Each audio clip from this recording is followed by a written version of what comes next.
Boa noite, pessoal.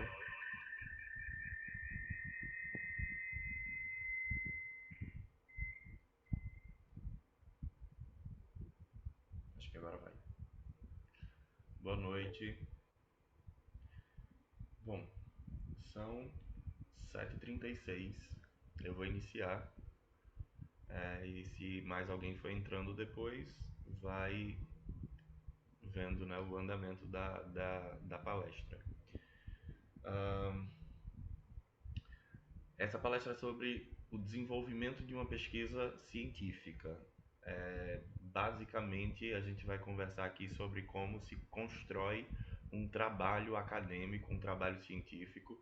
Isso pode ser um TCC, pode ser um artigo, um, um artigo de revisão, um artigo de empírico, um artigo de campo, enfim, qualquer que seja o trabalho científico, né, que exija um rigor um pouco mais detalhado, um pouco mais científico, a gente consegue desenvolver a partir desse passo a passo, né, dessas etapas da pesquisa científica.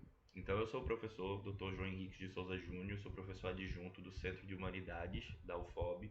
Essa é uma das atividades, né, do terceiro congresso da UFOB. Só para me apresentar, eu sou bacharel, mestre e doutor em administração, tanto pela UFPE, depois o doutorado fui para a UFSC. Sou especialista em gestão pública, educação financeira, marketing, finanças e inovação. E, como eu já disse, sou professor adjunto da área de administração mercadológica do Centro de Humanidades da Universidade Federal do Oeste da Bahia, a UFOB. Sem mais delongas, vamos iniciar, né, pensando em como é que a gente deve construir uma pesquisa científica. O primeiro passo sempre é pensar num tema, escolher um tema. E eu sempre converso com os meus orientandos porque a escolha do tema parece ser a parte mais difícil para que seja tomada. É necessário que a gente pense e pondere algumas situações para poder escolher bem esse tema. Então eu sempre levanto que é necessário que o estudante ele tenha alguma familiaridade ou algum interesse por um tema, né? Alguma coisa que lhe desperte uma curiosidade, uma vontade de ler e de conhecer mais sobre aquele tema. Por que isso? Porque a gente tem dois tipos de leitura: a leitura que é feita por prazer e a leitura que é feita por obrigação. Quando a gente faz qualquer coisa prazerosa, né? Quando a gente faz qualquer coisa por prazer, a gente se sente recompensado ao estar praticando aquele ato, né? Ao estar fazendo aquilo. Então, por exemplo, toda vez que a gente lê por prazer, a gente se sente recompensado porque a gente vai estar envolvido naquela leitura. A cada vez a gente vai estar mais motivado a continuar lendo. Quando a gente faz uma leitura por obrigação, é muito fácil da gente se cansar rapidamente. É muito fácil da gente querer desistir dessa leitura. E é esse o ponto aqui. O TCC ou a pesquisa, ela precisa ser envolta de um tema que seja interessante para o estudante. Toda vez que você for desenvolver uma pesquisa científica, é necessário que você tenha um interesse, né, por aquele tema. É necessário que você tenha uma familiaridade, é necessário que você sinta prazer em ler sobre aquele tema.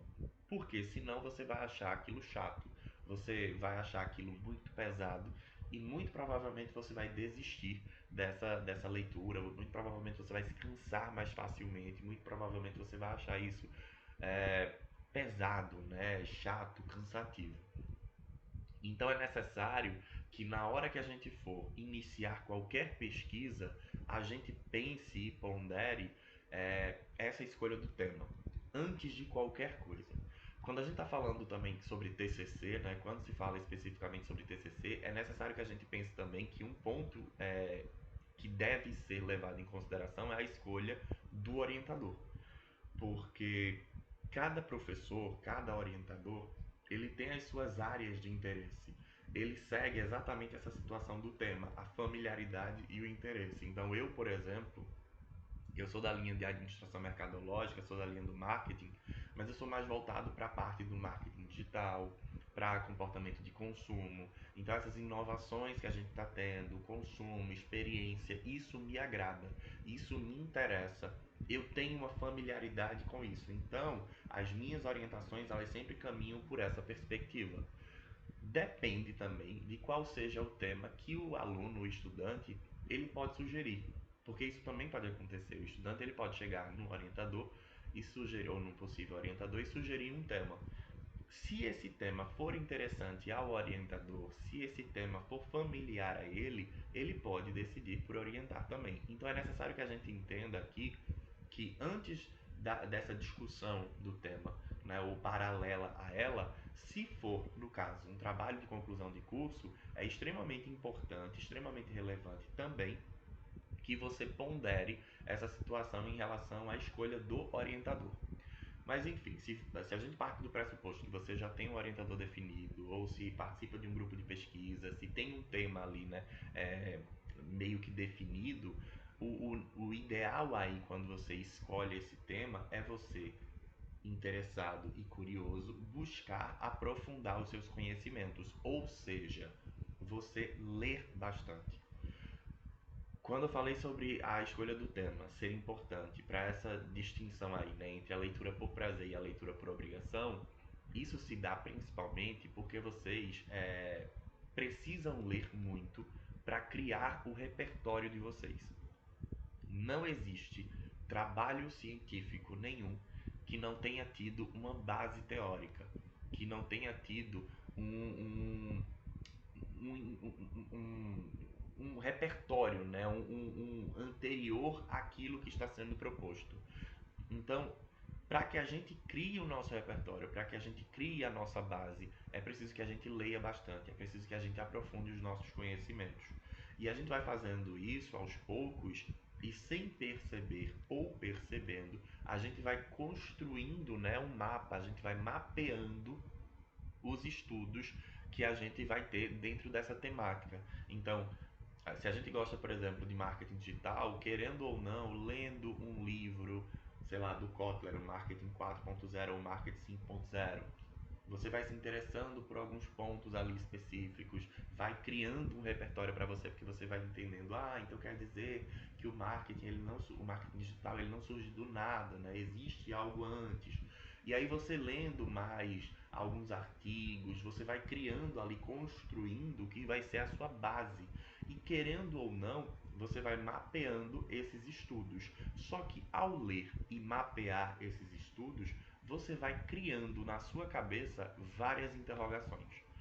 Você vai criando, né, e despertando para vários porquês, que a gente vai chamar aqui de questões de pesquisa. É muito comum que durante uma leitura de um livro ou de um artigo científico você fique se questionando, tá, mas por que isso acontece ou por que aquilo não aconteceu? Isso pode ser o gatilho para que você desenvolva essa sua pesquisa. Na maioria das vezes, quando a gente não consegue achar a resposta para esse porquê, ou essa dúvida que a gente vai tendo, é quando surge ali o que a gente chama de lacuna de pesquisa. A lacuna de pesquisa, ela pode ser sintetizada, né, em o que é que eu vou pesquisar dentro desse tema. Eu sempre trago esse exemplo, né, que seria basicamente de a gente tem a área, né, a área do estudo. Então, por exemplo, eu tenho marketing, mas dentro dessa área eu tenho diversas possibilidades, que são diversos temas. Então, por exemplo, a área ela estaria relacionada a uma floresta.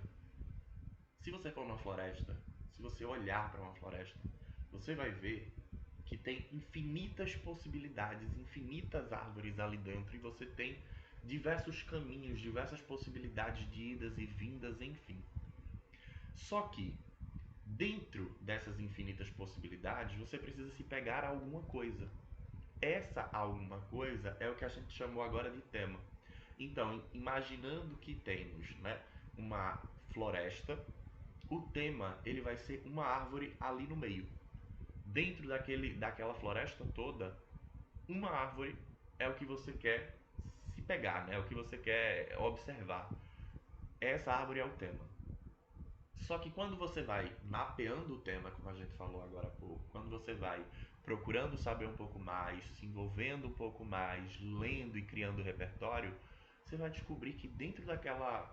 Dentro. Não, mas ali naquela árvore tem uma folha que ninguém explicou ainda por que ela está ali, ou que folha é essa. E aí é que está a sua lacuna de pesquisa. Então, pensando por essa perspectiva, você sendo um investigador, você entra dentro de uma floresta, tem diversas árvores, várias pessoas já estão agarradas em várias árvores, né? Já estão pesquisando sobre diversas árvores. Mas aí você olha uma árvore e diz, não, eu queria estudar essa árvore aqui. Vão ter outros pesquisadores ali. E aí você vai conversar com esses pesquisadores, perguntando, você sabe um pouco mais sobre essa árvore? Quando foi que essa árvore foi criada? Que fruto essa árvore dá ou ela não dá fruto? E aí você vai conversando com outros pesquisadores, que seriam as suas leituras, por prazer ou por obrigação, enfim, e vai criando o seu repertório.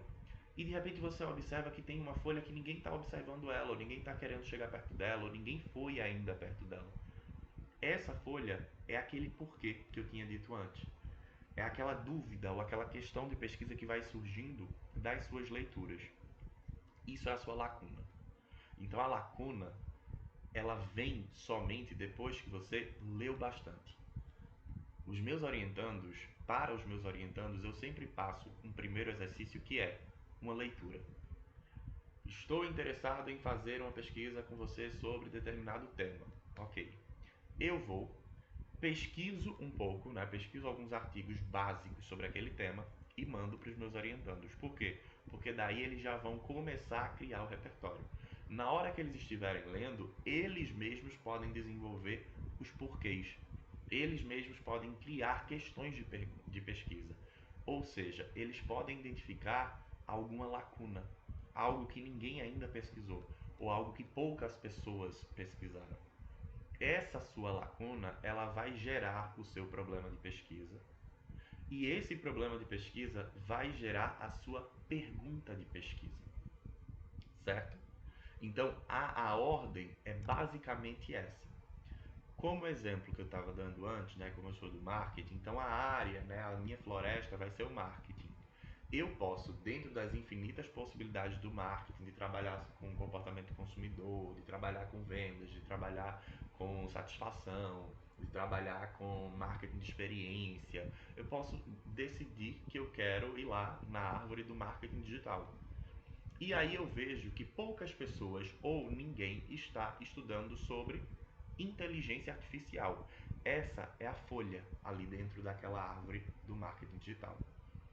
Quando eu me aproximo dessa folha, né, quando eu estudo um pouco mais sobre inteligência artificial, eu posso me perguntar, me questionar, né, trazer aqui um problema de pesquisa que é essa utilização dos aplicativos de inteligência artificial e a concessão que a gente dá, né, dos direitos de imagem para essas empresas. Isso está sendo estudado. Esse meu problema, que é saber sobre essa utilização, eu posso transformar numa pergunta de pesquisa, que seria basicamente de como é que as empresas elas coletam os dados de imagem dos usuários de aplicativos de inteligência artificial. Percebam que eu precisei ler, eu precisei construir o meu repertório, eu precisei criar a minha base para poder ir identificando o que dali do marketing eu queria estudar, eu queria trabalhar. Isso vocês vão precisar fazer em qualquer que seja a pesquisa, qualquer que seja o trabalho acadêmico científico. Vocês vão precisar construir esse repertório, vocês vão precisar criar essa base para poder construir essa pesquisa de vocês. Mas enfim, isso foi só o exemplo para a gente entender o que seria a lacuna. Quando a gente chegou na lacuna, que a gente criou então a nossa pergunta, né, questão de pesquisa, pergunta de pesquisa, existe formalmente uma concepção de que a sua pergunta de pesquisa é o seu objetivo geral. A única coisa que você vai precisar fazer é mudar colocando um verbo no início e um ponto no final. Simples assim.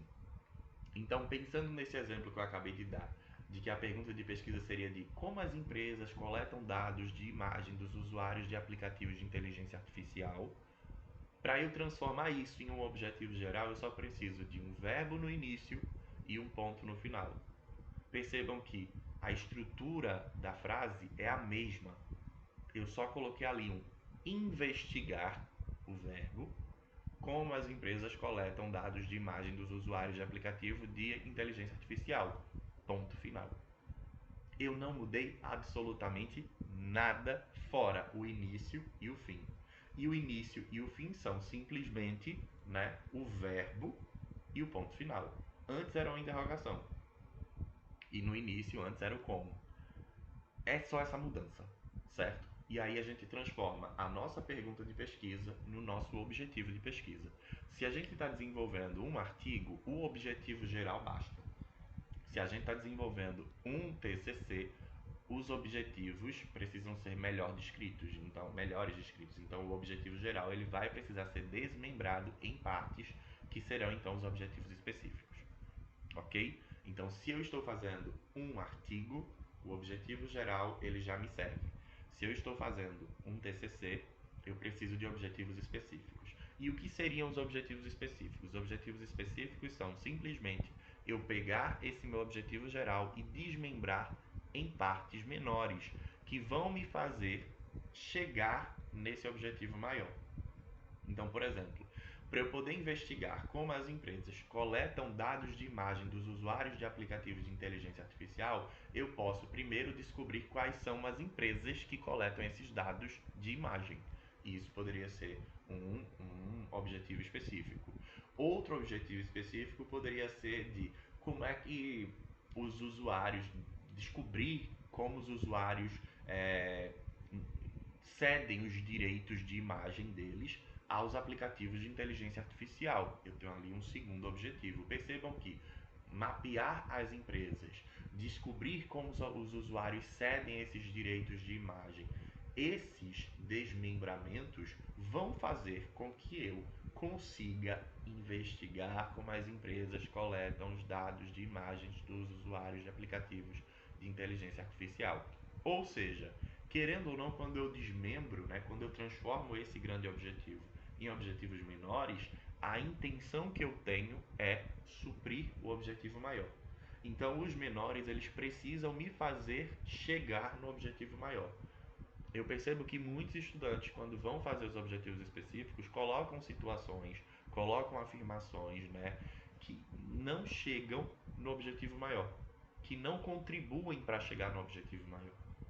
E se você não tem um objetivo que contribua para esse primeiro objetivo, né, que é o objetivo geral, não faz sentido dele existir. Ok? Então, todo esse caminho, todo esse percurso que a gente falou até agora é extremamente importante para que você construa um bom trabalho científico, uma boa pesquisa científica. Então, primeiro passo, a escolha do tema. Se for um TCC, a escolha também do orientador. Ok? Só fazendo um breve resumo do que a gente já viu. Então, escolher um tema, escolher um orientador. Essa escolha do tema ela tem que ser dada principalmente por familiaridade, interesse e curiosidade. Eu acho que dessas três, principalmente o interesse. O estudante ele precisa estar interessado em estudar sobre, justamente porque a gente vai cair naquele velho dilema, né? A leitura por prazer ou a leitura por obrigação. Eu preciso, né? E eu priorizo por uma leitura que seja por prazer, ou seja, quando eu consigo fazer com que, né, a minha leitura ela não seja cansativa, ela não seja chata, ela não seja é, estressante, pesada. Então a leitura por prazer ela é muito melhor do que a leitura por obrigação. E a gente só tem a leitura por prazer quando a gente tem interesse neste tema, ok? Avançando nesse ponto, né, escolhendo o meu tema, eu vou precisar ler bastante, porque é a leitura que vai fazer com que eu construa o meu repertório, é a leitura que vai fazer com que eu direcione, né, os meus objetivos, o que eu quero, o que eu gosto.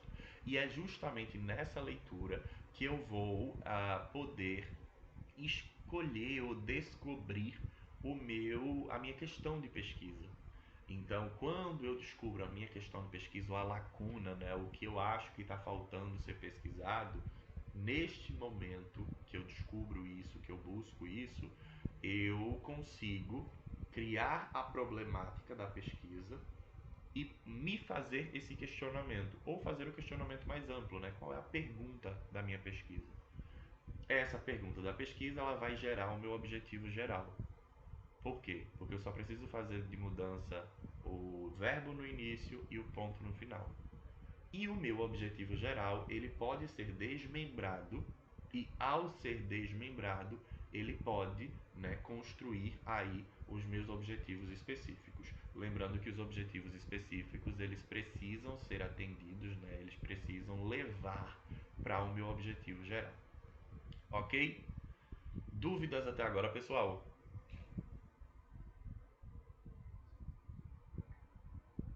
Não? Então tá. Vamos para a introdução. Tudo isso que eu falei já vai estar na introdução, já é uma introdução do seu trabalho. Mas só para a gente entender um pouco melhor como é que se constrói a introdução do trabalho científico.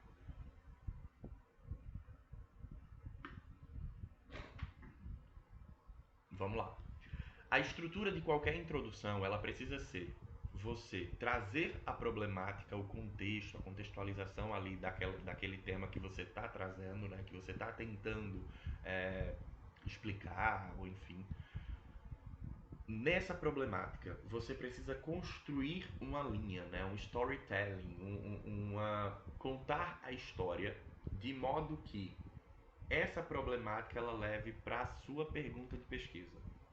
Então, eu não preciso, na construção da minha introdução, trazer, por exemplo, se eu estou falando sobre inteligência artificial, trazer sobre o marketing. Ah, o marketing é definido pela Associação Norte-Americana de Marketing como sendo. E aí, anos se passaram e falaram sobre comportamento de consumo. E muito tempo depois foi falado sobre o marketing digital. E dentro do marketing digital a gente teve, sei lá, a evolução do marketing de 1.0, 2.0, 3.0, 4.0, agora 5.0. E depois disso a gente não precisa disso tudo. Não precisa. A gente só precisa se atentar a de onde saiu, já que eu estou trazendo esse exemplo da inteligência artificial, de onde saiu essa inteligência artificial? Como é que ela se relaciona, né? Quais as relações que ela pode apresentar e ter sobre a questão do marketing, né? Porque a inteligência artificial a gente pode ir por diversos caminhos, diversos segmentos, mas se for pensar dentro da área do marketing, é o que? É construção, criação de marca, é comportamento de consumo, é o que eu quero estudar aqui dentro do marketing. E eu explicar isso com base em quê? No que eu estou pensando? Não. Com base no que aquelas minhas leituras me trouxeram como referencial. Então, a cada momento aqui que eu apresento, né, dados, que eu trago o que eu quero construir como história, eu preciso estar referenciando com base nas leituras que eu fiz. Na introdução não cabe o meu pensamento. Na introdução não cabe o que eu acho. Na introdução não cabe o que eu penso. Cabe aqui somente o que os estudos, o que os outros autores, o que os outros pesquisadores estão fazendo, estão buscando, estão trabalhando. Ok? E aí você constrói essa problemática toda que leva para a sua pergunta de pesquisa. Como a gente já viu, a pergunta de pesquisa ela vai gerar o seu objetivo geral. O objetivo geral desmembrado vai gerar os objetivos específicos. Aí entra um outro ponto.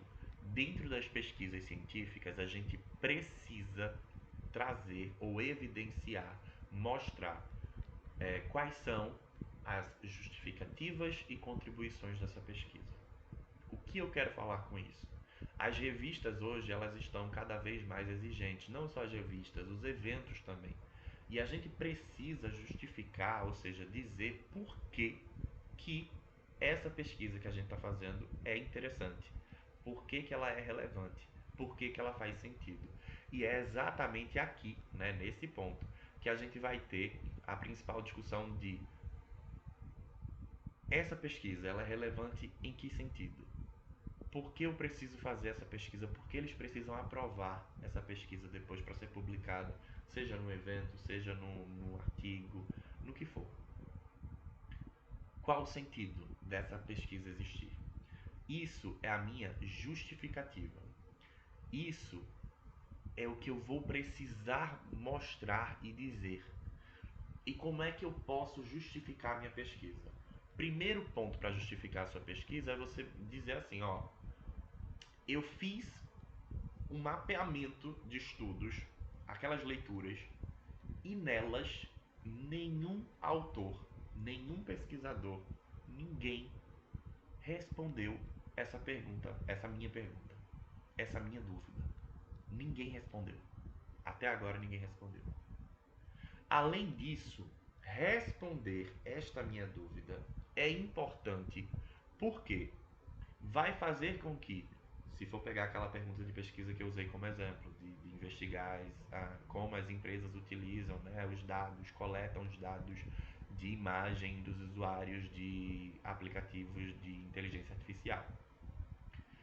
Se eu for pegar essa pergunta, né, essa problemática, essa pergunta de pesquisa, esse objetivo, eu posso justificar dizendo que até então ninguém fez essa busca, ninguém trouxe essa pergunta, essa pesquisa, não temos outros autores, não temos outros estudos, isso pode ser uma justificativa, e mais do que isso, ao realizar essa pesquisa, eu vou estar oferecendo, né, é, respostas para que os usuários eles decidam se eles querem ou não ceder os seus direitos de imagem.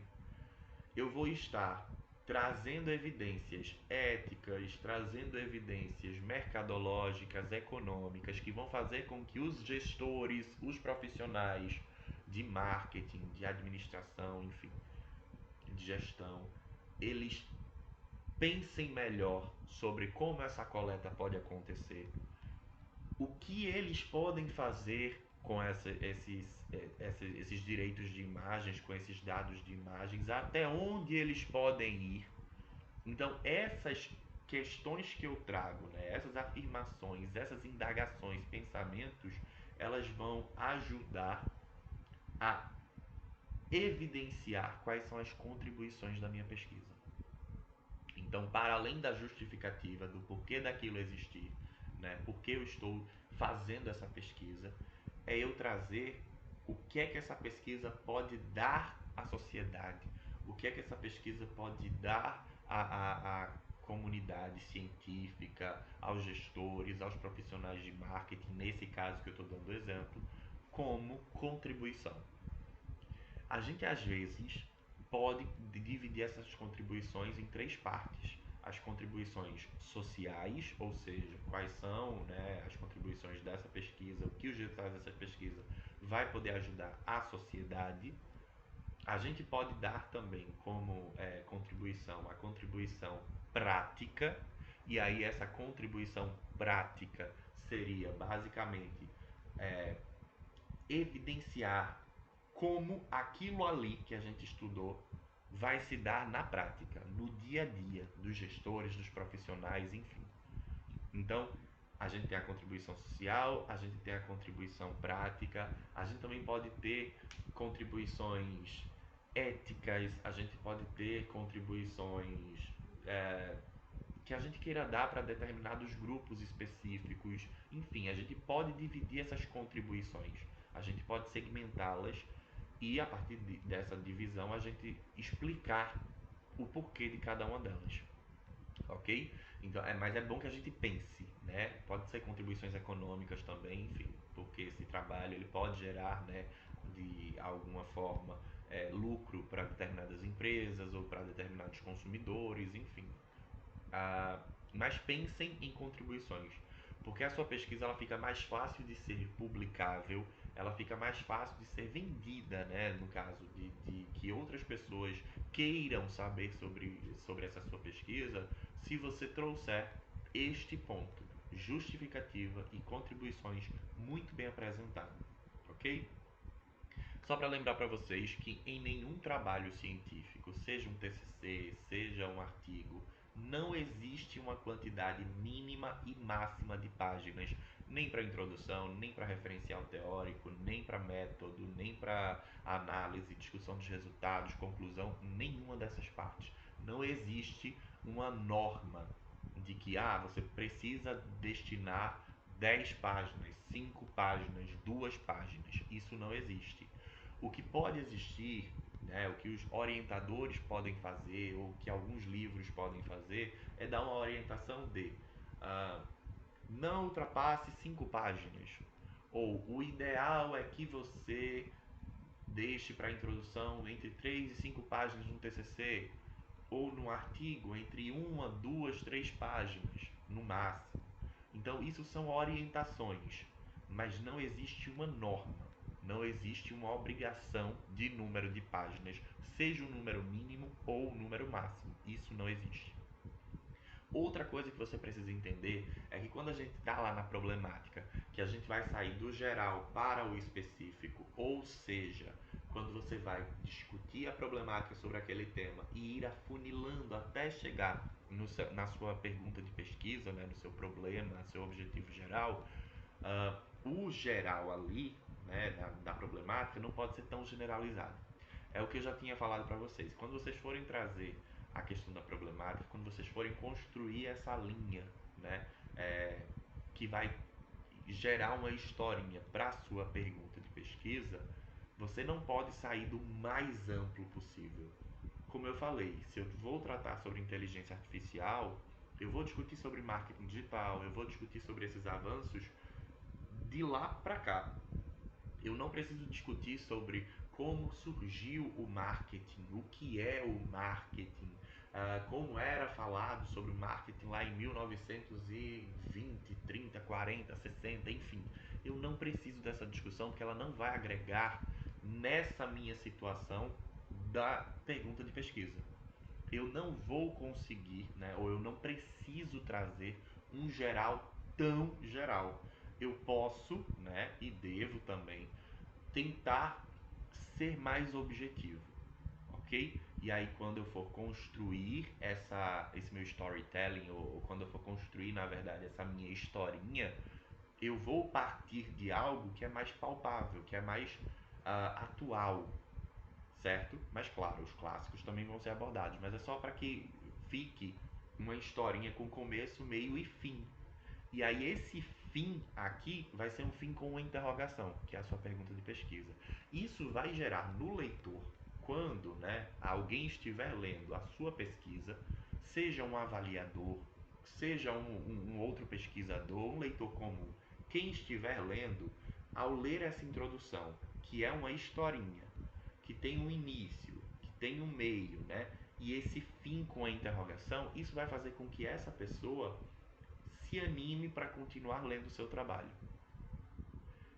Lembram daquela história, leitura por prazer e leitura por obrigação. Você constrói aqui um gatilho, né, para que a pessoa se sinta, né, interessada em continuar lendo o seu trabalho. Por isso que é tão importante a introdução. Depois eu vou falar sobre o resumo mais para frente.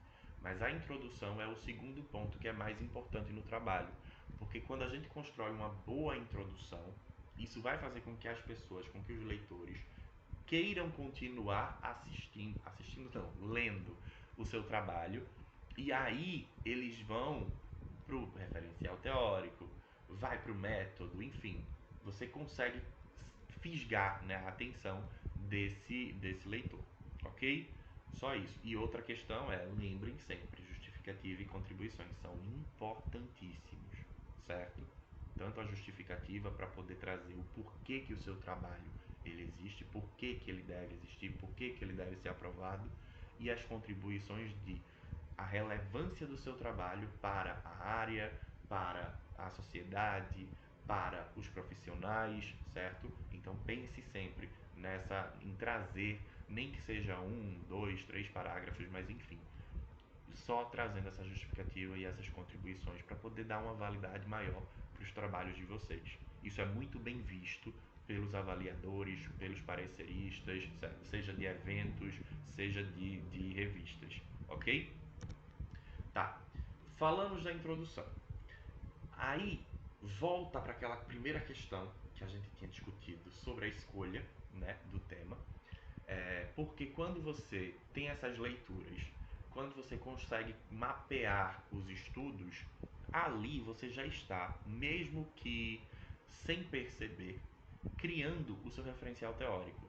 Porque, como eu falei para vocês, a gente só consegue construir um trabalho, um bom trabalho científico, seja uma pesquisa, um trabalho de conclusão de curso, quando a gente tem uma base.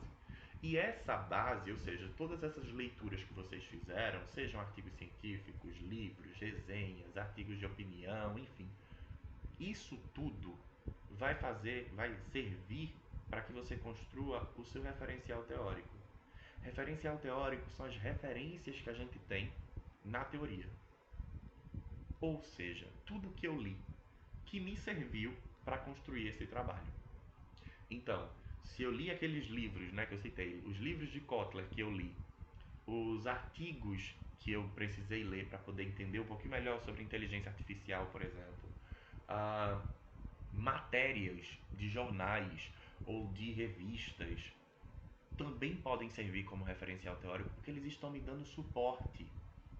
Porque é a partir desses autores todos, é a partir dessas informações todas que eu consigo construir algo que me fez entender por que essa pesquisa era tão relevante, por que essa minha pesquisa, esse meu estudo, ele precisava ser feito. Lembram que eu disse lá no início que quando você está lendo, você está mapeando os estudos da área e involuntariamente você chega em vários porquês? É exatamente isso que você vai apresentar aqui no referencial teórico. Os estudos que você fez, né, as leituras que você fez, que fizeram você ter as dúvidas e chegaram exatamente nesse porquê. Então tragam esses autores, citem esses autores aqui. Lembrando também, no referencial teórico você não vai colocar as suas opiniões. No referencial teórico você não vai colocar o que você acha, o que você pensa. Não cabe aqui. Ainda não chegou o seu momento. Aqui, tudo que você acha, tudo que você pensa, precisa ser citado, ou precisa ter sido citado, né? Precisa ter essa referência de algum autor, de alguns autores, certo? Então, eu vi que no livro de Kotler falava sobre tal coisa, tá? Então eu trago essa coisa que tá lá, cito ela, dizendo que, segundo Kotler, nesta obra aqui, certo? E aí eu estou fazendo um tipo de citação. Eu aqui não vou me ater aos detalhes das citações, mas existem dois tipos, e aí eu vou falar um pouquinho sobre eles. Tem as citações diretas e as citações indiretas. Citação direta é quando eu coloco exatamente como o autor falou. Então, por exemplo, na página 2 do livro, Kotler diz que marketing é tudo e que o marketing ele é indispensável para todos. Marketing é tudo e marketing é indispensável para todos. Isso é como está lá. Se eu quero citar diretamente, então eu vou colocar, abre aspas, o marketing é tudo, ponto. Marketing é para todos, ponto. Fecho aspas, abro parênteses e coloco Kotler, sei lá, 2023, página 2. Por que eu coloquei entre aspas? Porque é exatamente do jeito que está lá no livro. Ok? Isso é com as palavras do Kotler, com o ponto que tinha ali no meio, ou vírgula, enfim, do jeito que estava lá no livro.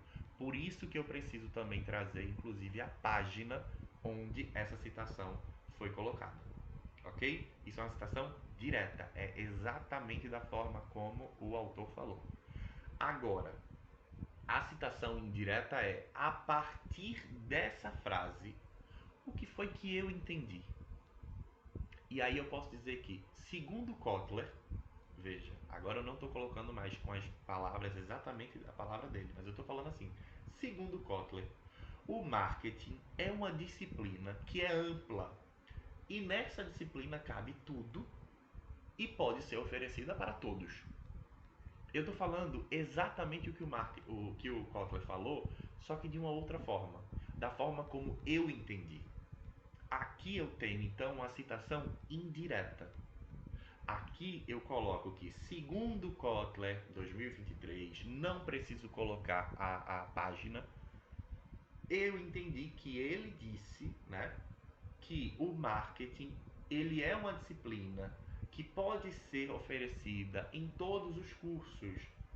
Porque ele não tinha dito que é para todos?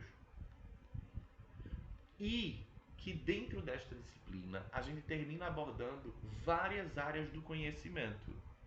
Porque ele não disse que é tudo? Consegue entender? Então, na citação indireta, eu trago o que eu entendi daquela leitura. Na citação direta, eu trago exatamente a leitura que eu fiz, certo? E aí a gente precisa respeitar normas. Existem normas da Associação Brasileira de Normas e Técnicas, que é a ABNT. Basta que você vá no Google e coloque assim: norma da ABNT para trabalhos científicos. Vai vir algumas páginas, você lê e vê como é que você faz a citação direta e a citação indireta.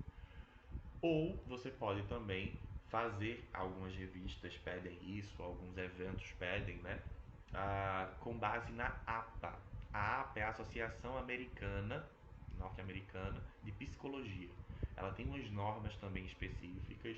A maioria das revistas, a maioria não, todas as revistas internacionais elas pedem APA. As revistas nacionais elas pedem ABNT ou APA. Os eventos pedem ABNT ou APA. Então é bom quando você for é, submeter o seu trabalho, né, a sua pesquisa em algum evento, em alguma revista, você vê qual é a norma que está sendo solicitada, porque mudam algumas questões, poucas, mas mudam algumas questões de tamanho, tamanho não, é o tipo, né, da fonte, se a fonte é toda maiúscula ou se só a primeira letra é maiúscula, se é ponto e vírgula ou se é aquele E cursivo, enfim. É bom você se atentar a isso na hora que você for citar, ok? E na hora que você for submeter o seu trabalho em algum evento ou em alguma revista. Ah, as instituições de ensino, quando né, se trata de TCC, elas tendem a cobrar a BNT, já que a gente está no Brasil e a gente tem uma norma, né, uma Associação Brasileira de Normas e Técnicas. Então, as normas brasileiras estão ali descritas. Geralmente, as instituições de ensino pedem a BNT, ok? Mas façam essa pesquisa primeiro, né, de saber para onde vocês estão citando, o que é solicitado, qual a norma, para vocês entenderem qual tipo de citação ou como, né, você vai colocar as citações dentro do seu trabalho. Outra questão, né, se tratando do referencial teórico, é que a gente tem nessas buscas que a gente vai fazer, sejam os livros que a gente vai conseguir, os artigos científicos, as resenhas, os artigos de opinião, os artigos de revisão sistemática, enfim, todos eles vão estar disponíveis, principalmente hoje em dia, em diversas bases. A gente chama de bases de dados. Essas bases, elas podem ser pagas ou elas podem ser públicas. A gente tem acesso à base do periódicos CAPES, a gente tem acesso ao Google Acadêmico, isso gratuitamente falando, e algumas instituições, elas têm alguns convênios para outras bases de dados. Eu coloquei aqui algumas, né, Scopus, Spell, periódicos CAPES, Google Acadêmico, mas eu, enquanto pesquisador iniciante, pensando, né, se fosse vocês, eu iniciaria primeiro com o Google Acadêmico ou com periódicos CAPES. Na verdade, eu primeiro iria para o periódicos CAPES, porque o Google Acadêmico ele é muito amplo, ele é muito vasto. Então, uma citação já aparece lá no Google Acadêmico. A menos que você já consiga entender como é que funciona, né, o booleano ali, como é que funciona as aspas, como é que você restringe sem citações, só páginas em português se for o caso, as páginas em português, inglês, espanhol, e aí você vai restringindo um pouco mais o número de resultados para sua busca. Mas basicamente você busca nessas bases de dados sobre o tema que você escolheu. Lembram que eu tinha falado lá no começo que aí você mapeia, né? Quando você escolhe o tema, você dá uma mapeada nos estudos. Basicamente é isso que você vai fazer aqui. Só que qual é o pensamento? Vou procurar sobre marketing. Lembram da. Vou trazer de novo aquela imagem, essa aqui, só para vocês entenderem que chegou depois também. A gente estava falando que a lacuna de pesquisa ela vai ser um ponto específico, né, dentro da vastidão de coisas que tem para você ler nas áreas diversas. Então, quando a gente tem uma área, a gente entende ela como sendo uma floresta. Então, dentro da administração, a gente tem o marketing. Marketing é uma floresta. Assim como existem diversos tipos de florestas no mundo, a floresta amazônica é uma floresta, ok? Só que dentro da floresta amazônica tem vários tipos de árvores. E às vezes você gostou mais de um tipo ali. Quando você chega perto dessa árvore, vão ter outros pesquisadores. Esses outros pesquisadores ali próximo, eles já identificaram algumas questões dessa árvore. Então você conversa com eles. Basicamente seriam as leituras. Tô lendo sobre, né? Tô entendendo ali, né, com os outros pesquisadores sobre aquela árvore, e de repente eu olho para uma folha e digo: poucas pessoas estão vendo essa folha, poucas pessoas estão pesquisando sobre ela. Não tem muita informação sobre ela. Ela é a sua lacuna de pesquisa, ok? Voltando para onde a gente está agora, só para trazer essa situação, quando você está fazendo buscas nas bases de dados, você vai buscar sobre a área, mas não naquela questão mais geral, e sim no mais específico. Lembra quando eu falei marketing, marketing digital, inteligência artificial? Ponto. Cheguei na lacuna ali, que era sobre as empresas, a seção de direitos, né, das empresas, como é que elas conseguiam ter acesso a coletar esses dados, eu começo a pesquisar por termos ali específicos. Então eu pesquiso sobre inteligência artificial para poder vir alguns artigos e eu entender um pouco melhor sobre o que é a inteligência artificial, quando foi que foi usado esse termo pela primeira vez, e aí eu já tenho uma construção da base do referencial teórico, que também vai servir para a minha introdução, mas enfim, estou ali construindo, é minha base. Aí, depois que eu li bastante sobre inteligência artificial, eu começo a pesquisar sobre a seção de direitos de imagem. Direitos de imagem na inteligência artificial. Olha, eu estou fazendo aqui mais uma busca. E aí essa base de dados, ela vai me trazer outros estudos que falavam ou falam sobre direitos de imagem e inteligência artificial. Entenderam? Então, essas buscas que vocês vão fazendo, elas vão auxiliando para que cada vez mais você vá afunilando os estudos, né, as possibilidades para que você chegue naquela sua lacuna. Para que no final das contas você diga, ó, mas essa minha dúvida, essa minha questão, essa minha pergunta de pesquisa, ninguém falou ainda. Ou alguém até falou, mas falou com base na legislação, sei lá, do Canadá. Mas na legislação do Brasil ninguém falou ainda, porque a gente tem legislações diferentes. Ou alguém trouxe essa situação, mas sei lá, falando na Europa, em Londres, falando na Ásia, falando na Oceania. Ninguém trouxe para esse contexto brasileiro. E temos diferenças de contexto, sei lá, cultural, legal, entende? Social.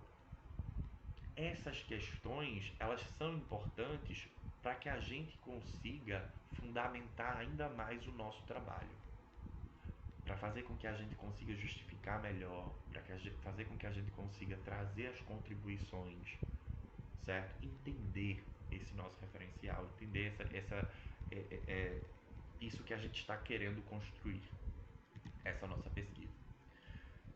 Quando a gente está construindo o referencial teórico, é importante que a gente se atente também para trazer as obras, os autores que são tidos como clássicos e também os últimos estudos que estão sendo feitos nessa área, que é o que a gente chama de estado da arte. Eu trouxe aí Pelé e Neymar, porque seria basicamente, né, o antigo e o novo, os ídolos do futebol brasileiro. Mas seria como se a gente estivesse pensando na nossa pesquisa, o Pelé é um clássico. Todo mundo já ouviu falar sobre Pelé. Literalmente o mundo todo já ouviu falar sobre Pelé. Quando se fala de futebol no Brasil, a gente fala de Pelé. Poderia ser Ronaldo, né, o Ronaldinho, mas são clássicos. Consegue entender? E a partir dessa percepção do clássico, a gente também não pode ficar se atentando apenas ao que Pelé fez.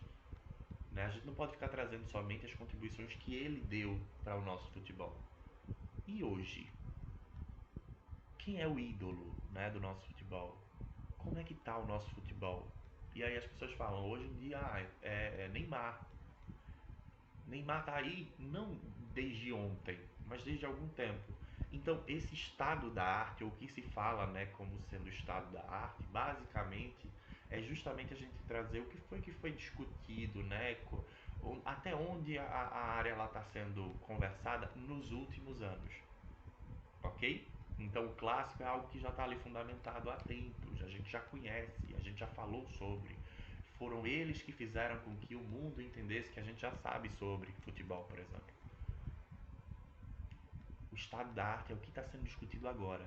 Nos últimos 5 anos, o que foi que a gente teve de discussão? Né? Dentro do futebol, o que foi que a gente teve? Quem foram os craques que apareceram? Quem é o nome que é mais falado? Por que é mais falado? Isso é o estado da arte. Levando para a questão da pesquisa, quem foi que trouxe primeiro essa situação de inteligência artificial? De onde surgiu esse termo? Quem primeiro citou em algum trabalho? Isso são os clássicos. Como era pensada a inteligência artificial antigamente? Isso são os clássicos. E agora, com essa evolução toda da tecnologia, o que é que está sendo discutido sobre inteligência artificial? O que tem sido discutido nos últimos anos? Isso é o estado da arte. Até onde a gente está entendendo, né, sobre inteligência artificial? Quais as últimas criações? O que é que a gente está falando? O que é que está sendo debatido? Quais são os estudos que estão sendo construídos dentro da área científica? Quais áreas a gente está tratando sobre inteligência artificial? É ciência da computação, sistemas de informação, tecnologia, marketing? Quais são as áreas? Engenharia? Entenderam? Então é trazer isso também. No referencial teórico, a gente precisa conseguir fazer com que o clássico e o estado da arte conversem. Os autores, eles vão conversar. Volto a afirmar, a gente não coloca as nossas opiniões, a gente coloca as opiniões dos autores. A gente faz com que o clássico ele seja lembrado hoje pelo estado da arte, por algum autor atual. E aí a gente pode dizer, ó, corroborando ou concordando com o que já foi dito lá em 1960, em 2022, fulano falou algo que ciclano já tinha dito lá. Isso é a conversa que a gente chama. Isso é o diálogo entre os autores, certo? É a gente estimular e mostrar, principalmente para quem está lendo, que a gente conseguiu fazer um bom mapeamento, que a gente conseguiu trazer, né, e se fundamentar bem dentro daquela área de estudo que a gente se propôs a estudar. Outro ponto é que a gente também precisa trazer autores que são internacionais, principalmente na hora de publicar artigo. Né? Quando a gente está falando de artigos para serem publicados em revistas, a gente não pode ficar somente se prendendo ao contexto nacional. A gente precisa trazer autores internacionais. Aí você pode pensar, professor João, mas e se eu quiser fazer uma pesquisa que é especificamente sobre uma situação aqui do oeste da Bahia? Certo. Mas o que do oeste da Bahia? Porque o oeste da Bahia vai ser o local onde você vai aplicar essa pesquisa. Vai ser o contexto, né, que você vai aplicar essa pesquisa. Mas a temática ela é maior do que o oeste da Bahia. A temática ela com certeza está dentro de uma área muito maior. Então, os autores que fundamentaram essa área, os autores que fundamentaram essa temática, eles precisam ser trazidos. E eles não são especificamente somente do oeste da Bahia. Eles não são especificamente do Brasil. Eles são de qualquer outro lugar do mundo. Então, eu preciso, no referencial teórico, construir, trazer esses outros autores. Ok? Internacionais e nacionais. Ainda que a gente tenha uma familiaridade muito maior com o português, né? Com os autores que falam português, que escrevem em português, mas a gente precisa também buscar referências que são internacionais para dar, né, uma certeza também de que, olha, eu realmente mapeei os estudos, eu realmente fui atrás dos estudos no mundo, na minha área no mundo, por isso que eu estou justificando essa minha pesquisa, por isso que eu estou dizendo, perdão, por isso que eu estou dizendo que ela é relevante, é necessária de ser feita, de ser publicável, de ser, é, enfim, realizada, ok? Tá, pensamos no tema, discutimos, né, e lemos bastante, chegamos numa problemática, criamos ali uma questão de pesquisa. Essa questão ela gerou a pergunta de pesquisa, ela gerou o meu objetivo geral. Desmembrei o meu objetivo geral em objetivos específicos. Aí eu escrevi, né, como foi que criou essa historinha até eu chegar naquela dúvida. Justifiquei o porquê da minha pesquisa, apontei possíveis contribuições dela, apresentei o referencial teórico, ou seja, os pontos, né, que me deram embasamento para a construção dessa pesquisa. Agora eu preciso colocar a pesquisa em prática. Agora eu preciso criar, né, construir o caminho para que eu consiga responder aquela minha pergunta, para que eu consiga responder aquele meu objetivo geral. Isso é o método. Método é o percurso, é o caminho que a gente trilhou para poder chegar nos resultados que a gente teve. Geralmente a gente aponta um método que a gente quer fazer. E aí na prática a gente percebe que tem algumas diferenças. E aí depois a gente precisa reescrever o método colocando exatamente tudo que a gente fez para poder chegar nos resultados. Por que o método ele é tão importante? Porque o método ele vai dar um rigor científico para a sua pesquisa. E rigor científico ele significa basicamente o seguinte: uh, se qualquer outro pesquisador quiser fazer uma pesquisa similar à sua, seguindo os mesmos passos que você seguiu, ele vai chegar nos mesmos resultados ou em resultados muito parecidos. Por isso que o método é importante. Porque aí ele vai dar uma validade, uma credibilidade à sua pesquisa de que realmente é uma pesquisa que foi bem feita, que foi bem construída. Por isso que, levando para um outro lado, quando se fazem pesquisas de campanha eleitoral, a gente só pode confiar nas pesquisas de campanha eleitoral que tiveram um método muito bem feito. Porque senão, qualquer pessoa poderia sair de casa, perguntar, né, quem você vota para prefeito, quem você vota para governador, somente a pessoas que eles já soubessem que iam dizer que era o seu candidato. E aí a resposta, né, o resultado dessa pesquisa seria gritante para o seu candidato e seria mínimo para o candidato oposto. Mas, se você segue um método, se você segue um rigor ali científico de etapas de construção da pesquisa, você vai poder manter ela o mais idônea e imparcial possível e qualquer outra pessoa que siga exatamente o mesmo método que você vai chegar em resultados ou iguais ou semelhantes aos seus. A gente sempre tem ali uma margem, né, um percentual de erro para mais ou para menos. É exatamente aqui que vem essa questão da confidencialidade, da credibilidade, que é justamente o de você pode não chegar no mesmo resultado que o meu, ou o resultado das urnas, por exemplo, podem não dar o mesmo resultado que a minha pesquisa, mas elas podem ser próximas em, sei lá, 5% para mais ou 5% para menos. Eu estou ali apontando que eu fiz a minha pesquisa muito bem feita. Eu segui um método, um percurso científico muito bem estruturado. Então confie nela. Entenderam? Enquanto pesquisadores, o que a gente faz no método é exatamente isso: descrever todo o caminho que a gente seguiu para poder chegar nos nossos resultados. E essa descrição com detalhes é o que faz com que outros pesquisadores, avaliadores, olhem para a nossa pesquisa e digam, cara, foi bem feita, olha. Realmente essa pesquisa, ela traz resultados que são confiáveis. Eu posso acreditar nos resultados dessa pesquisa. Ok? Tá. Em se tratando do método, o método, eu não vou poder me alongar muito aqui nessa questão do método, senão a gente vai ficar 3 dias, né, falando sobre os métodos possíveis e impossíveis para realizar qualquer pesquisa.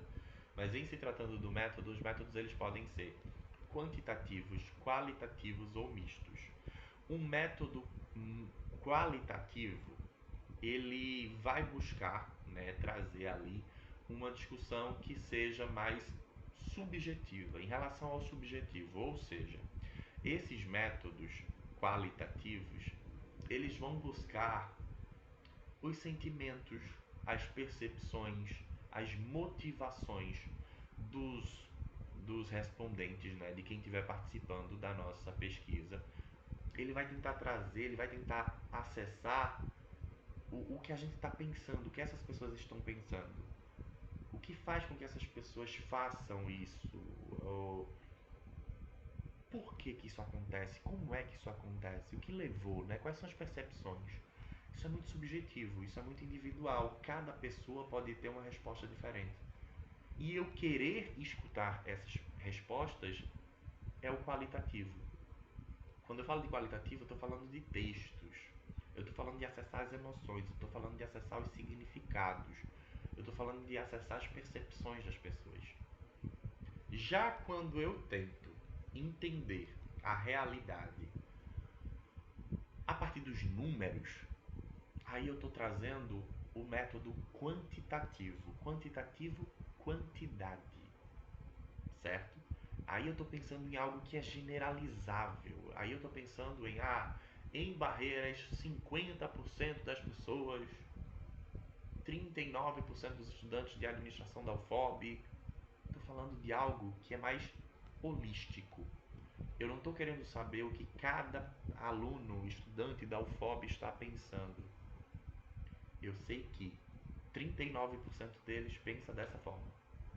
Consegue entender? Então é muito mais geral do que individual o quantitativo. Enquanto o qualitativo ele vai nas percepções individuais, nas emoções, nas motivações, nos sentimentos, o quantitativo ele vai no geral. Ele vai no holístico. Ele é quantidade. O misto, o método misto, ele vai trazer um pouco do método qualitativo, um pouco do método quantitativo. Mas o método misto, ele geralmente vai seguir uma ordem. Ou você começa com o qualitativo e depois vai para o quantitativo, ou você começa com o quantitativo, depois vai para o qualitativo, ou você realiza a pesquisa de forma simultânea, coletando dados quantitativos e qualitativos ao mesmo tempo. Vou dar um exemplo só para ficar mais claro na cabeça de vocês. Às vezes, eu quero saber o que é que motiva as pessoas a, por exemplo, baixarem aplicativos de inteligência artificial. E aí eu pergunto a elas, tá, mas por que vocês baixam esses aplicativos de inteligência artificial? Quando eu faço essa pergunta do porquê vocês baixam esses aplicativos, eu estou querendo saber a motivação dessas pessoas. Eu estou querendo saber o porquê. Então é algo que é dito, são textos. Eu estou no qualitativo, estou no subjetivo. Cada pessoa vai me dizer alguma coisa. E aí essas pessoas, vamos dizer que eu entreviste 100 pessoas, muito, né, para entrevistar, não, vou botar aí 10 pessoas, entrevistei 10 pessoas. E aí essas 10 pessoas, elas vão me responder coisas muito específicas, cada uma vai me responder alguma coisa. E aí que está o ponto. Quando cada uma for me responder essa coisa, vamos dizer que 5 tenham me respondido que o que motiva elas a baixarem esses aplicativos é a tendência do momento. 2 vão me dizer que o que eu gosto é de ver possibilidades de um novo eu. E outras 3 vão me dizer que não tem nada específico. Alguma coisa assim. Aí eu posso depois tentar entender o que é que leva os estudantes da UFOB baixarem aplicativos de inteligência artificial. E aí eu faço uma questão, né, um formulário online no Google Forms e coloco, eu baixo aplicativo de inteligência artificial porque aí a primeira alternativa porque é tendência, a segunda alternativa porque eu quero identificar um outro eu, ou seja, aquelas respostas que foram dadas no qualitativo, eu jogo para um formulário quantitativo, mais pessoas vão me responder assinalando alguma daquelas alternativas e depois eu vou ter um número geral dos estudantes da UFOP. Esse é um exemplo de uma pesquisa mista, que eu comecei com o método qualitativo, depois eu fui para o método quantitativo. Primeiro eu identifiquei as motivações, depois eu fui para o geral, depois eu fui para o holístico, depois eu fui para quantidades. Consegue entender? Então aí eu tenho um método misto, quali e quanti. Mas eu poderia ter feito o inverso. Primeiro quantitativo, depois buscar saber as motivações, então qualitativo. Ou eu poderia ficar fazendo os dois simultaneamente. Coleto qualitativamente, faço entrevistas, por exemplo, enquanto eu estou com o formulário sendo rodado. Ok? Isso pode existir. Tá. Existem vários tipos de métodos. Vários. Vários são as possibilidades, várias são as possibilidades que a gente tem para poder construir uma pesquisa científica. E aí, como exemplos, eu posso ter estudo de caso, estudo multicaso, eles podem ser qualitativos ou quantitativos. Eu, eu posso ter estudos, né, de revisão, seja revisão de literatura básica, seja uma revisão sistemática da literatura, RSL, seja uma revisão documental, a partir de fontes de dados secundárias, seja um ensaio teórico, seja uma bibliometria. Eu posso ter uma etnografia, que é quando o pesquisador ele está imerso, né? A gente chama de insider, quando ele vai viver em alguma comunidade, por exemplo, quando ele vai participar de alguma situação, quando ele vira um membro de alguma instituição, então ele ali ele consegue observar, ali ele consegue fazer anotações, a gente tem o que se chama de diário de campo, ou eu posso fazer uma netnografia. Então, seria basicamente o conceito da etnografia mais voltado para o ambiente online. Então, eu entro em comunidades virtuais, eu participo de fóruns virtuais, eu participo de redes, né, específicas, sou membro de algum perfil específico, sigo, enfim. Ali eu consigo fazer a coleta dos dados acontecer e eu tenho um diário de campo online também. Eu posso fazer também uma pesquisa a partir de observação, seja ela participante ou não. Ou seja eu fazendo aquilo ali acontecer, né? Eu indo fazer umas compras, por exemplo, e anotando tudo que eu estou vendo, ou eu acompanhando alguém que está fazendo compras e eu percebendo tudo que está acontecendo. Então aí eu tenho duas situações: a observação participante, quando eu estou fazendo a ação, ou a observação não participante, quando eu estou próximo, mas eu não estou praticando aquela ação. Posso fazer experimentos também. Posso fazer grupo focal. O grupo focal é muito interessante. No marketing a gente usa bastante. É quando, principalmente o marketing voltado para empresas. Quando vai lançar um novo produto, por exemplo, quando vai criar uma nova campanha, o que é que se faz? Numa sala, busca trazer um representante, né, de cada diversidade que exista para que eles conversem entre si sobre um determinado tema. Então, por exemplo, quero lançar um novo shampoo, ah, mas eu preciso identificar o que é que as pessoas estão buscando desse shampoo. Então coloca várias pessoas de várias etnias, de várias idades, de vários lugares do Brasil dentro de uma sala e eu falo sobre cabelos. Falo sobre shampoo para cabelos. Cada pessoa ali vai falar alguma coisa específica sobre a sua vivência. Pode ser que tenham três pessoas pretas, duas pessoas brancas, um indígena, e elas, até as pessoas de uma mesma etnia, vão trazer percepções diferentes porque elas têm uma cultura, um lugar de fala, uma vivência de um lugar diferente. E isso vai ser interessante para a construção do meu pensamento crítico e da minha marca, né? do meu shampoo, o shampoo que eu quero criar.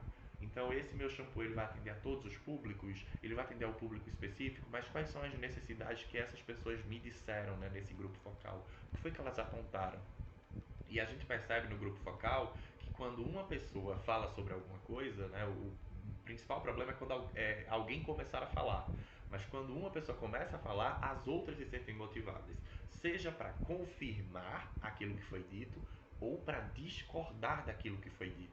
E isso é extremamente interessante. A gente anota tudo isso. Enquanto pesquisa científica, enquanto método, isso também é muito interessante porque essas percepções de concordância, discordância, o que é gatilho, o que é que faz com que a pessoa fique muito irritada, o que é que faz com que a pessoa fique muito feliz, que palavras usar, como tratar, isso tudo é muito interessante para a gente trazer para a pesquisa científica, para a pesquisa acadêmica. Então, é muito nesse sentido, tá? Da gente pensar nessas possibilidades. Tem vários métodos possíveis para a gente fazer a nossa pesquisa, para além desses que eu citei.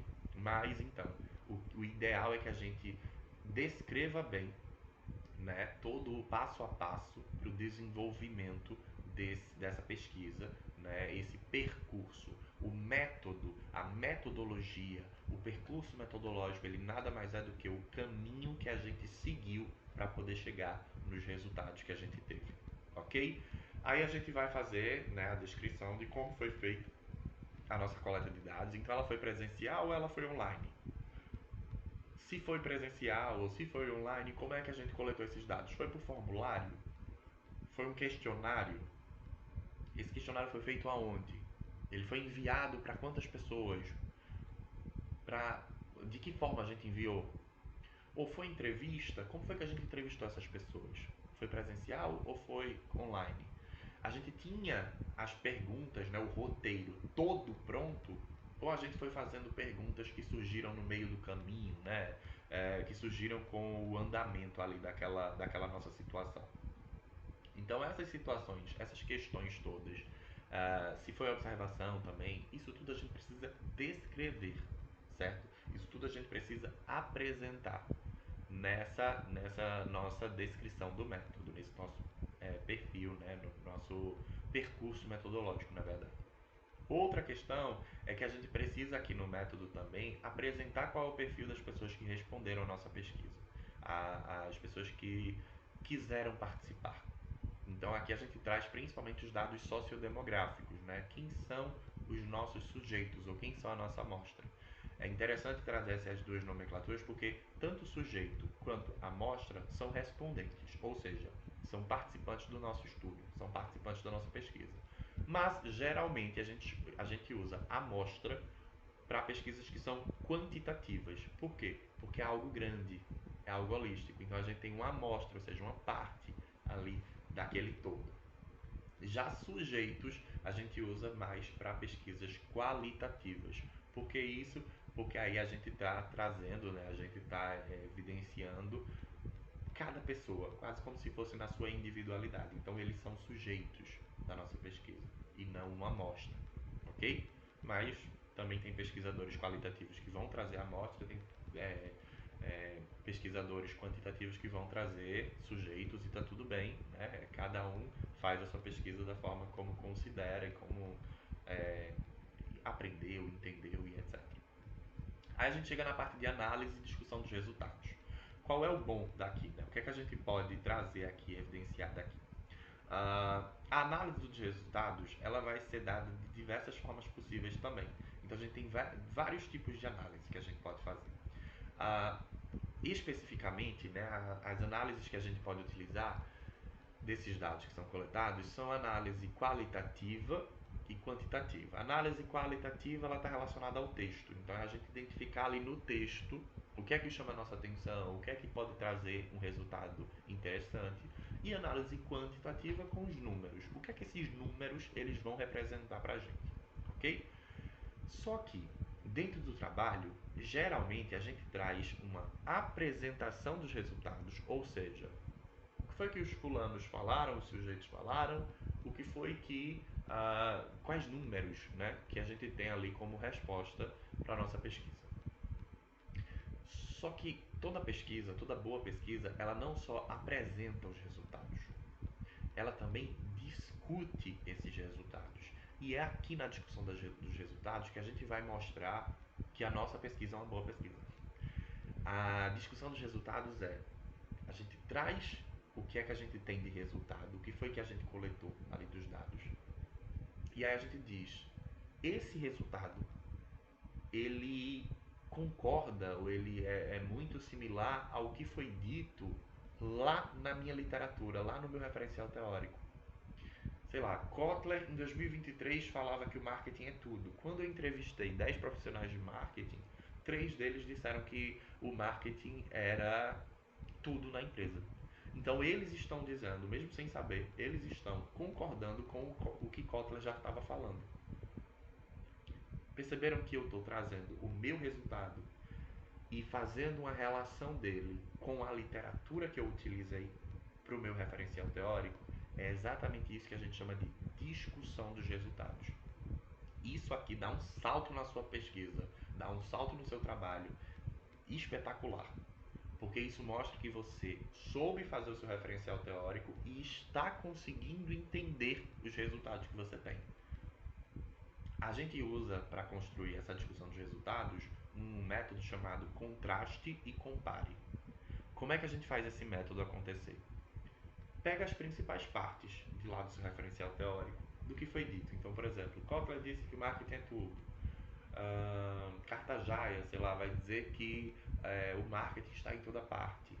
Enfim, você traz essas partes, né, que os autores mais citaram, mais trouxeram, e aí você depois compara com o que é que as pessoas responderam da sua pesquisa, seja nos formulários, seja nos questionários, seja nas entrevistas ou na observação. E aí você contrasta o que foi que eu consegui nos resultados, o que foi apresentado para mim lá na literatura, dos autores.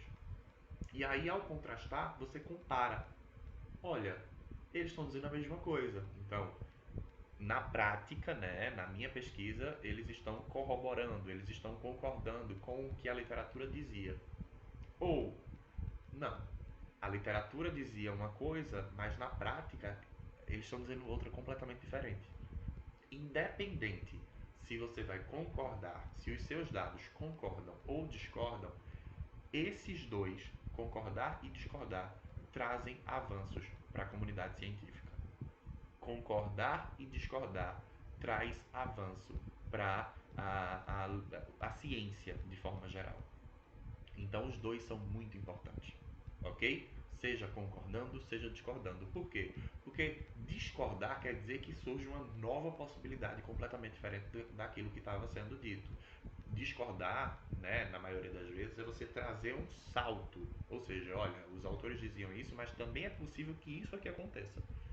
Já concordar quer dizer que todos os autores estavam dizendo isso e realmente isso é aplicável, inclusive no contexto do Oeste Baiano. Por quê? Porque eu fiz uma pesquisa e eu estou comprovando que não só, sei lá, na Arábia, na Europa, no Canadá, mas também no Brasil, no Oeste Baiano, isso também se aplica, independente aí do contexto cultural. Então eu também estou contribuindo, ok? Por isso que é tão interessante que a gente faça essa discussão dos resultados, que a gente traga esse contraste e essa comparação, porque isso vai fazer com que a gente consiga dar um salto, né, de contribuição para a área científica. Aí a gente chega na conclusão ou consideração final. é, o termo em si pouco vai trazer aí de diferença. Geralmente também era associado que consideração final era para quem trazia estudos dentro do método qualitativo e conclusão para quem trazia estudos do método quantitativo. Isso varia muito, que eu também já vi muitos estudos de pessoas de autores, né, do método qualitativo trazendo conclusões, já vi pesquisas de quantitativas, né, trazendo considerações finais, enfim. É um termo que vai muito da cabeça do pesquisador ou do seu orientador, se for o caso. Primeiro parágrafo da conclusão, ele sempre deveria ser uma retomada da sua pergunta de pesquisa ou do seu objetivo geral. Por que isso? Porque aí você mostra que o trabalho inteiro você fez para responder aquela pergunta, para responder aquele objetivo. E aí você comprova se você realmente conseguiu chegar nesse objetivo ou não. Se você conseguiu responder essa pergunta ou não. Ok? Além disso, lembram que lá no começo você falou sobre possíveis contribuições? Pronto. Agora você traz exatamente quais são as contribuições possíveis que os resultados da sua pesquisa podem trazer. Ou melhor, trouxeram, né? Então você traz aqui, não é um resumo dos resultados, não. Mas o que é que esses resultados têm de importante ou de relevante para sua área? Lembram que eu falei lá no início que, ó, introdução, nesse momento aqui não é o que você está pensando, não é o que você está querendo, não é a sua opinião, não é. Você não vai expor suas ideias. Aí quando foi pro referencial eu disse, não é o seu momento, não fale o que você está pensando, não cabe aqui o que você acha, não, nada disso vai caber aqui. O seu pensamento não vai caber aqui. Aí você foi pro método, você escreveu o que é que você fez, mas não o que você acha, não o que você pensa, nada. Na análise e discussão você trouxe o que você tem de respostas. E aí o que as respostas elas têm a ver com o referencial teórico. Aqui na conclusão é que você se coloca. É aqui na conclusão que você diz, a partir disso tudo, o que eu li, disso tudo que eu trouxe de resultado, eu penso isso, eu acho isso. Esse é o seu momento de expor as ideias, as compreensões, as inferências, os insights que você teve durante o desenvolvimento da pesquisa. É na conclusão que você se coloca. É na conclusão que você consegue expor as suas ideias, expor os seus pensamentos, expor os seus pensamentos. A conclusão é o seu momento. O problema maior, principalmente quando a gente está falando de TCC, de um trabalho de conclusão de curso, é porque quando a gente chega na conclusão a gente já está cansado. E aí a gente não se coloca tanto, a gente não expõe tanto os nossos insights, né, as nossas ideias, os nossos pensamentos, as nossas compreensões. Esse é o grande problema, né, entre aspas. Mas assim, é esse o momento. Você fala literalmente aqui. Na verdade, não literalmente o que você vai escrever, mas é o momento em que você coloca o que você está pensando. É o momento em que você expõe os seus pensamentos. É o momento em que você expõe tudo que você imaginou, teve de pensamento, inferência, arguição durante a construção do seu trabalho. É este o seu momento de brilhar, ok? E aí você coloca para fora tudo que você tiver pensado, só que agora de uma forma muito mais madura, porque você já passou pelo referencial teórico, você já viu os resultados, então você tem mais certeza naquilo que você está falando. Depois que você expõe, né, os seus pensamentos, as suas ideias, as suas compreensões, aí você vai trazer dois pontos também que são interessantes. Um são as limitações da sua pesquisa. Limitação da pesquisa. Geralmente aqui a gente tem como é que eu posso dizer? Um probleminha, né, de compreensão em relação ao que seriam essas limitações. Por quê? Para alguns autores, essas limitações, elas são limitações da pesquisa. Então é tudo o que fez com que você conseguisse chegar em alguns resultados, mas não tenha conseguido chegar em todos os possíveis. Então essas limitações podem ser, por exemplo, o tempo, né, que você teve para poder fazer a coleta de dados. Pode ser, por exemplo, a questão do acesso aos respondentes. Pode ser a resistência de algumas pessoas em participarem da sua pesquisa. Isso tudo pode entrar como limitação. Para outros autores, essas limitações, elas são limitações do método. Ou seja, quando eu faço uma pesquisa qualitativa, por exemplo, quando eu estou querendo identificar as motivações, as percepções, os sentimentos de um grupo específico, eu não posso generalizar os meus resultados. Se eu faço uma pesquisa qualitativa para saber o que é que motivou os alunos de administração do primeiro período da UFOB, né, eu perguntando a eles o que foi que motivou você a fazer a UFOB, né, a se inscrever em administração na UFOB. Quando eles me derem esse retorno, eu não posso dizer que essas motivações deles são motivações de todos os estudantes de administração do Brasil. Porque eu preciso levar em consideração que nessa minha pesquisa eu assumi falar com esse grupo de pessoas que são do Oeste Baiano, que têm uma cultura, um contexto, que são próprios. E aí, se eu jogo isso para um nível geral, então se eu começo a dizer que os resultados eles são motivações de todos os estudantes de administração do Brasil, eu desconsidero que lá no Sul a realidade pode ser completamente diferente. Que lá no interior do Norte, por exemplo, tem uma situação completamente diferente. Que lá em Pernambuco, a minha terra, tem uma situação completamente diferente, porque o contexto é diferente, porque a criação, as vivências, as experiências, elas são diferentes. O Brasil ele é grande demais. Então, às vezes, essa limitação, né, para alguns autores, é uma limitação do método. Mas isso varia. Qual o conselho que eu dou? O meu conselho é que você exponha aí nas limitações as limitações da pesquisa e as limitações do método. Por que isso? Porque aí você atende as duas vertentes. Então, por exemplo, se é para você submeter esse trabalho para uma revista, pode ser que depois venha um direcionamento para você restringir as limitações apenas para o método. E aí você só precisa tirar as limitações da sua pesquisa. O tempo, falta de dinheiro, ou recurso, falta de disponibilidade, enfim, alguma questão dessa você só retira. Já se for o contrário, né, tirar a limitação do método, aí você só tira a parte de, por exemplo, conseguir 600 respondentes na minha amostra, mas isso aí não vai trazer as inferências individuais de cada um, enfim. Uh, Você adequa, na verdade, né? Você adapta ou você adequa ao que o avaliador, o parecerista, ele vai querer que você faça para que seja publicado numa revista. Num TCC, geralmente, como você tem orientação, então o orientador ele vai dar um direcionamento, ele vai dizer, não, você faça aqui, coloque aqui as limitações da sua pesquisa ou as limitações do método, e aí você expõe isso. É muito simples, você pode fazer isso e geralmente é feito em um parágrafo.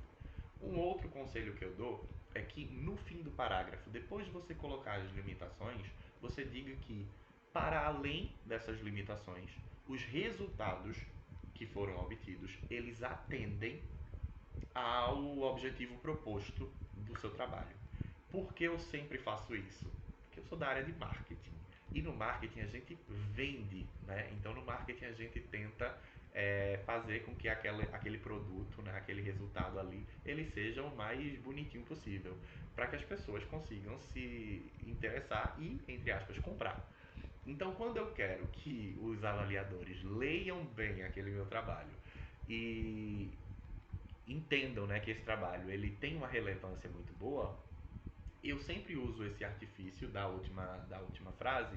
Por quê? Porque depois que ele vê eu falando limitações, ou seja, o que fez com que o meu trabalho não fosse tão perfeito, tão bom, tão ideal, e aí no final eles já leem essa parte de que, ó, mas independente dessa parte ruim aqui, os meus resultados eles são bons, porque eles conseguiram atender aquele meu objetivo geral.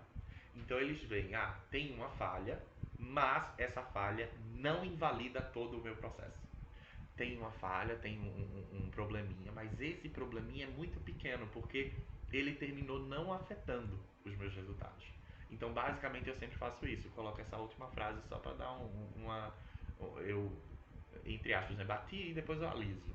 Seria basicamente isso. Eu mostro uma falha minha, mas depois eu já vou dizendo, não, mas olha, falhei, foi moleque, mas, né, o trabalho ele é muito bem feito, ele conseguiu chegar no objetivo geral aqui, ok? E um outro parágrafo, você precisa destinar também, já que você conseguiu levar o trabalho até ali, já que você conseguiu construir esse trabalho até ali, é indispensável que você leve, né, para outros pesquisadores possibilidades de estudos futuros, sugestões de estudos futuros. E o que isso significa? Significa você dizer, olha, eu com esse meu trabalho, com essa minha pesquisa, eu consegui chegar até aqui.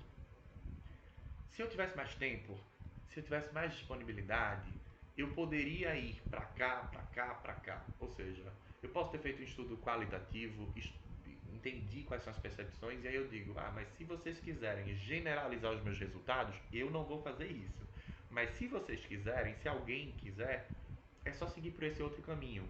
Construir formulários ou questionários online ou presenciais, e aí vocês vão conseguir trazer dados com uma amostra que seja é, uma amostra, sei lá, que tenha uma relevância, né?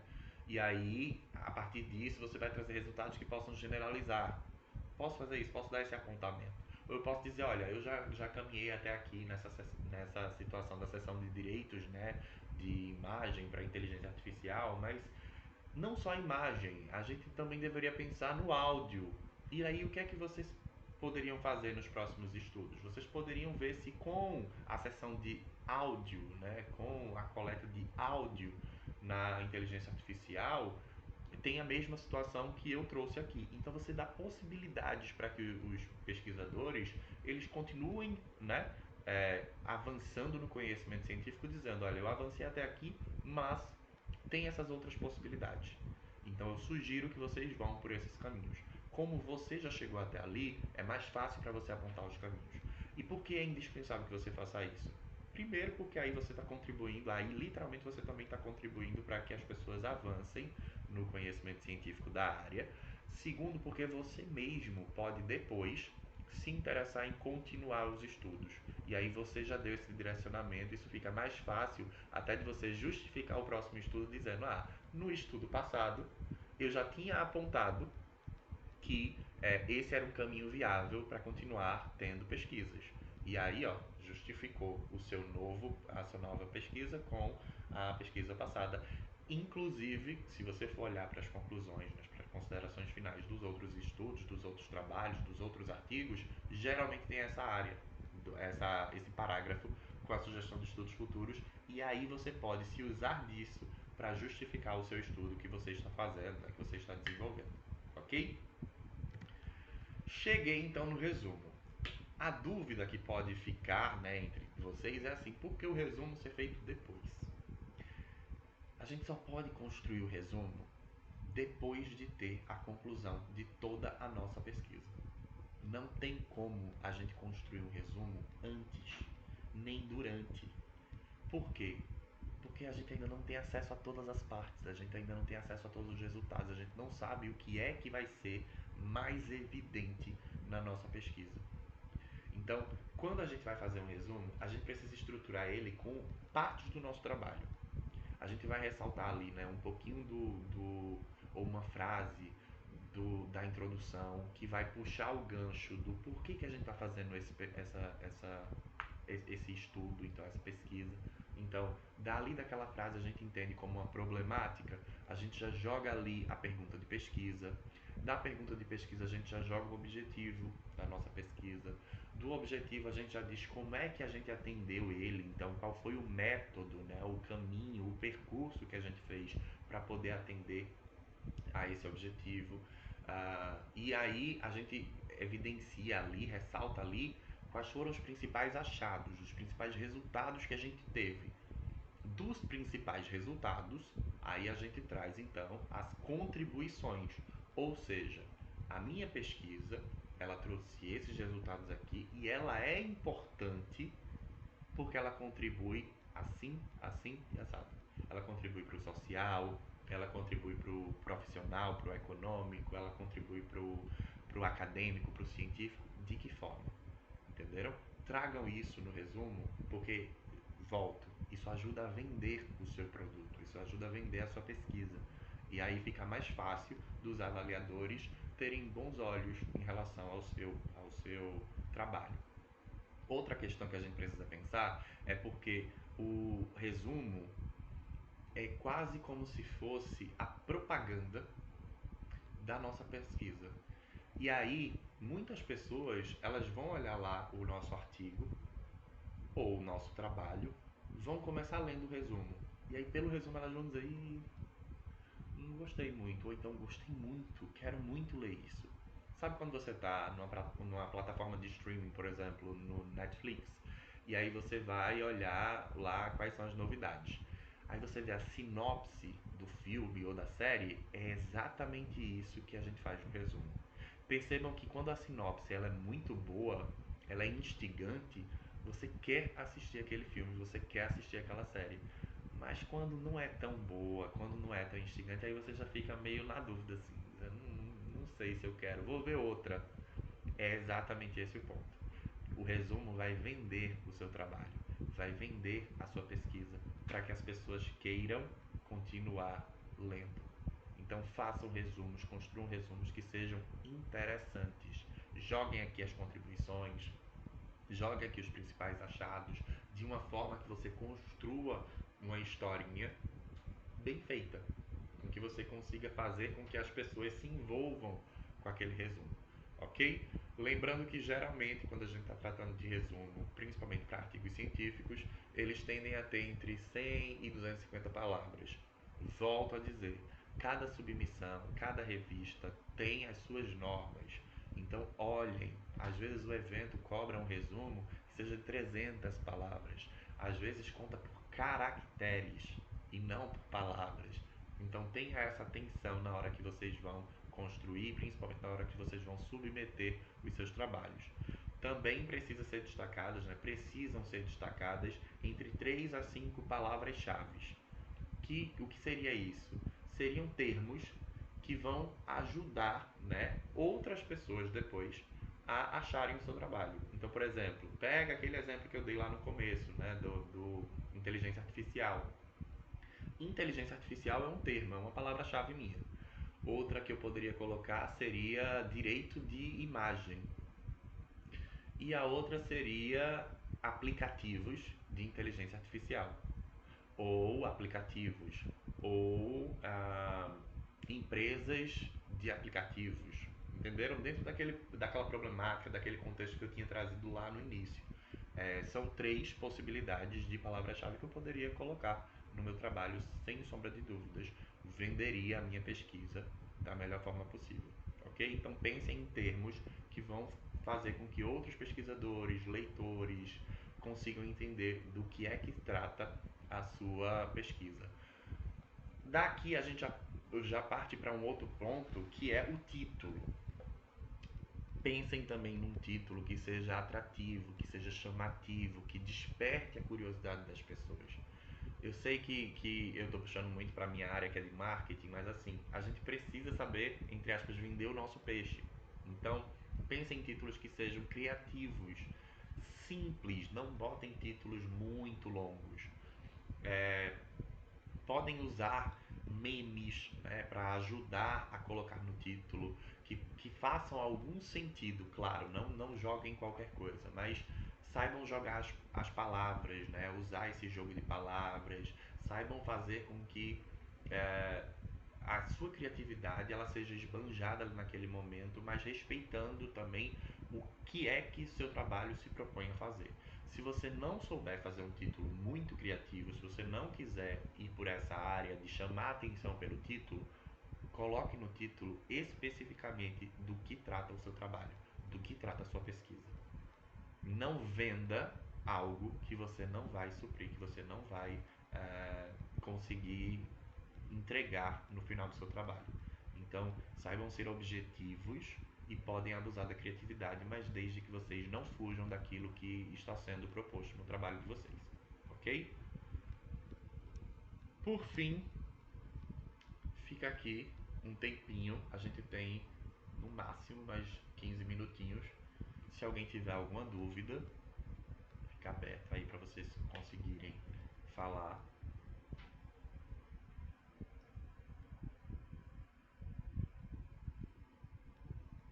Sem dúvidas, pessoal.